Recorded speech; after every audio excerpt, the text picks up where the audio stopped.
আমরা সবাই জানি হজরত ইব্রাহিম আলহিসাল্লাম বা আব্রাহামকে কেন্দ্র করে যে ধর্মগুলো গড়ে উঠেছে সেগুলোকে আব্রাহামিক ধর্ম বলা হয়। কিন্তু আপনি কি জানেন এই ধারার প্রধান ৫টি ধর্ম কি কি? চলুন জেনে নেওয়া যাক। তালিকায় প্রথমেই আসে ইসলাম ধর্ম।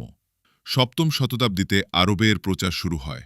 এটি বিশ্বের দ্বিতীয় বৃহত্তম এবং সবচেয়ে দ্রুত বর্ধনশীল ধর্ম, যার মূল ভিত্তি হল এক আল্লাহ এবং শেষ নবী হজরত মুহাম্মদ সাল্লাল্লাহু আলাইহি ওয়াসাল্লামের প্রতি বিশ্বাস। এরপর রয়েছে খ্রিস্ট ধর্ম বা ক্রিশ্চিয়ানিটি। অনুসারীর সংখ্যার দিক থেকে এটি বিশ্বের সবচেয়ে বড় ধর্ম। যিশু খ্রিস্ট বা ঈসা আলাইহিসসালামের শিক্ষা এবং জীবনীর ওপর ভিত্তি করে প্রথম শতাব্দীতে এই ধর্মের সূচনা হয়। ৩ নম্বরে আছে ইহুদি ধর্ম বা জুদাইজম। আব্রাহামিক ধর্মগুলোর মধ্যে এটি অন্যতম প্রাচীন। হজরত মুসা আলাইহিসসালাম এবং হিব্রু বাইবেল বা তোরাহের শিক্ষার ওপর ভিত্তি করে এই একেশ্বরবাদী ধর্মের পথ চলা। চতুর্থ ধর্মটি হল বাহাই ধর্ম। ১৯ শতাব্দীতে পারস্যে অর্থাৎ বর্তমান ইরানে বাহাউল্লাহ এই ধর্ম প্রতিষ্ঠা করেন। এই ধর্মের মূল কথা হল ঈশ্বর এক, সমস্ত ধর্ম মূলত এক এবং মানবজাতি এক ও অভিন্ন। শেষটি হল ড্রুজ ধর্ম।